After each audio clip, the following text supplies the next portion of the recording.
Hello 12th standard students எல்லாருக்கும் வணக்கம். So இந்த வீடியோவில் பார்த்தீங்க அப்படின்னா 12th ஸ்டாண்டர்ட் காமர்ஸ் வணிகவியலுக்கான மிக மிக முக்கியமான 5 மார்க் கொஸ்டின்ஸ் 5 மதிப்பெண் வினாக்கள் தான் பார்க்க போகிறீங்க. ஃபார் தமிழ் அண்ட் இங்கிலீஷ் ரெண்டு மீடியத்துக்குமே தான் இந்த வீடியோவில் காமிக்க போகிறேன். ஸோ ஃபஸ்ட்டு பார்த்தீங்க அப்படின்னா தமிழ் மீடியத்துக்கு சொல்லியிருக்கேன். ஸோ இதே அடுத்து பார்த்தீங்க அப்படின்னா இங்கிலீஷ் மீடியத்துக்கும் இருக்குது. ஸோ அதனால் வீடியோ வந்து ஃபுல்லாக பாருங்கள். கண்டிப்பாக வந்து இந்த வீடியோ ரொம்ப ரொம்ப யூஸ்ஃபுல்லாக இருக்கும். 5 மார்க்கில் நீங்கள் 5 மார்க்குமே அட்டன் பண்ணி 35 மார்க் ஸ்கோர் பண்ணுறதுக்கு நீங்கள் என்னென்ன 5 மார்க்லாம் படிச்சிருக்கணும் அப்படிங்கிறத இந்த வீடியோவில் சொல்ல போகிறேன். காமர்ஸ் ஸ்டூடெண்ட்டுக்கு நான் போடக்கூடிய ஃபஸ்ட் வீடியோ 12th ஸ்டாண்டர்டுக்கு. இனி அடுத்தடுத்து economics, accountancy, business, mathematics, computer application போன்ற எல்லா சப்ஜெக்ட்டுக்குமே நான் வந்து இம்பார்ட்டன்ட் கொஷின்ஸ் அப்லோட் பண்ணுவேன். ஸோ மறக்காமல் சேனலை சப்ஸ்கிரைப் பண்ணிக்கோங்க. அண்ட் 12th ஸ்டூடெண்ட் இன்னும் நம்ம வாட்ஸ்அப் குரூப்பில் ஜாயின் பண்ணாமல் இருக்கீங்க அப்படின்னா ஜாயின் பண்ணிக்கோங்க. ஸோ அதில் வந்து நான் important questions, material, model question பேப்பர்லாம் ஷேர் பண்ணுவேன். ஸோ ஜாயின் பண்ணிக்கோங்க. ஸோ ஃபஸ்ட்டு பாருங்கள், மேலாண்மை செயல்முறைகளை விரிவாக விளக்குக. ரொம்ப ரொம்ப இம்பார்ட்டன்ட் கொஷின். அடுத்து அறிவியல் பூர்வ மேலாண்மையின் கோட்பாடுகள் யாவை? நவீன மேலாண்மை கோட்பாடுகளை விவரி. பல்வேறு வகையான நிதி சந்தைகளை விவரிக்க. நிதி சந்தையின் பங்கினை விவரிக்கவும். அடுத்தது பார்த்தீங்க அப்படின்னா மூலதன சந்தையின் சிறப்பு இயல்புகளை விவரிக்க. பணச்சந்தை மற்றும் மூலதன சந்தை இரண்டிற்கும் இடையே உள்ள வேறுபாடுகளை விவரிக்க. பணச்சந்தையின் ஆவணங்களை விவரிக்க. பங்குச்சந்தைகளின் பணிகளை விவரி. பங்குச்சந்தையின் பயன்களை விவரி. மனிதவள மேலாண்மையின் மேலாண்மை பணிகளை விவரி. மனிதவள மேலாண்மையின் செயல் பணிகளை விவரி. ஆட்சேர்ப்பு முறையில் உள்ள அக வளங்களை விளக்குக.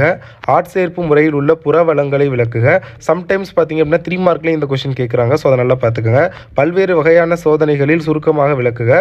ஸோ இதெல்லாம் ரொம்ப ரொம்ப இம்பார்ட்டண்டான கொஸ்டின். ஸோ அடுத்தது பணியாளர்களை தேர்ந்தெடுப்பதற்கான முக்கியமான நேர்காணல் வகைகளை விளக்குக. ஸோ பொருளாதார அடிப்படையில் சந்தைகள் எவ்வாறு வகைப்படுத்தப்படுகிறது.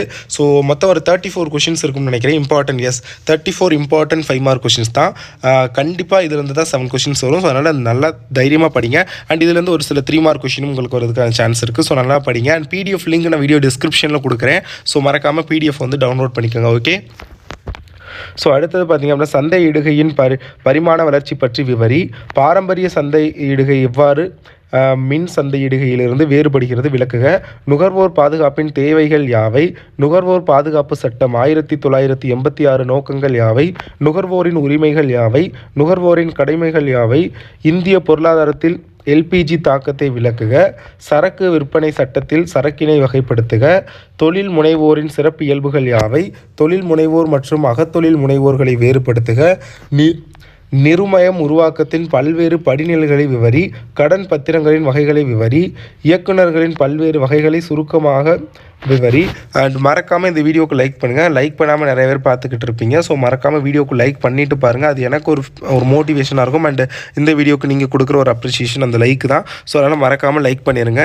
ஸோ இப்போ நான் தமிழ் மீடியத்துக்கும் இங்கிலீஷ் மீடியத்துக்கும் தனித்தனியாக போட்டேன் அப்படின்னா மேபி இப்போ நான் தமிழ் மீடியத்துக்கு போடல, அந்த வீடியோ இங்கிலீஷ் மீடியம் பார்க்கலாம். பட் நான் இங்கிலீஷ் மீடியத்துக்கு போடல, அதே ஸ்டூடெண்ட் பார்க்காம கூட இருக்க சான்ஸ் இருக்குது. ஒரே வீடியோவில் போட்டேன்னா 2 பேருக்கும் யூஸ்ஃபுல்லாக இருக்கும் அப்படிங்கிறதுக்காக தான் ஒரு வீடியோவில் அப்லோட் பண்ணுறேன். ஸோ பாருங்கள். அடுத்தது இயக்குநர்களின் தகுதிகள் பற்றி விவரி. பல வகையான நிரும கூட்டங்களை விளக்குக. பல வகையான சிறந்த மற்றும் ரகசிய வகையில் செயல்படும் வாக்கெடுப்பு முறைகளை விளக்குக. இதெல்லாம் பார்த்துக்கோங்க. ஸோ இதுதான் வெரி வெரி இம்பார்ட்டன்ட் கொஸ்டின்ஸ். அடுத்து இங்கிலீஷ் மீடியத்துக்கு பாருங்கள். Explain management process in detail.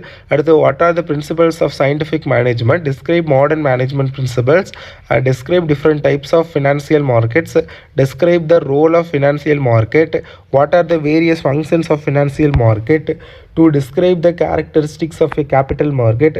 Explain the differences between both money market and capital market. To describe the documents of money market. Explain the functions of stock market. Explain the benefits of stock market. Describe the managerial functions of human resource management. Describe the operational functions of human resource management. Explain internal resource of recruitment process. Explain external resource of recruitment process.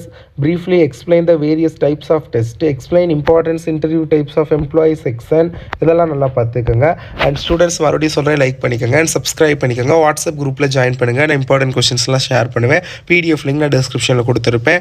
2 mark and 3 mark நீங்கள் 2 mark and 3 mark attend பண்ணுறதுக்கு 5 mark மட்டும் நான் இந்த வீடியோவில் தனியாக சொல்கிறேன். And 2 mark 3 mark வந்து நான் நெக்ஸ்ட் வீடியோவில் சேர்த்து ஒரு வீடியோவாக சொல்கிறேன் for Tamil medium and English medium. So subscribe பண்ணிக்கோங்க.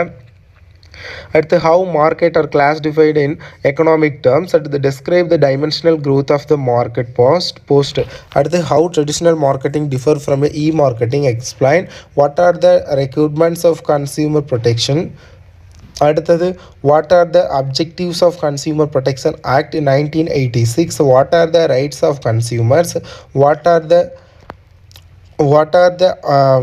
obligations of the consumer, explain the impact of LPG on India economy, classify goods in the sale of goods act, what are the characteristics of entrepreneur, differentiate between entrepreneur and entrepreneurs, at the describe the various stages of company formation, what are the types of debentures, briefly describe the different types of directors, describe the qualifications of directors, explain the various types of components, explain a variety of effective and confidential polling methods.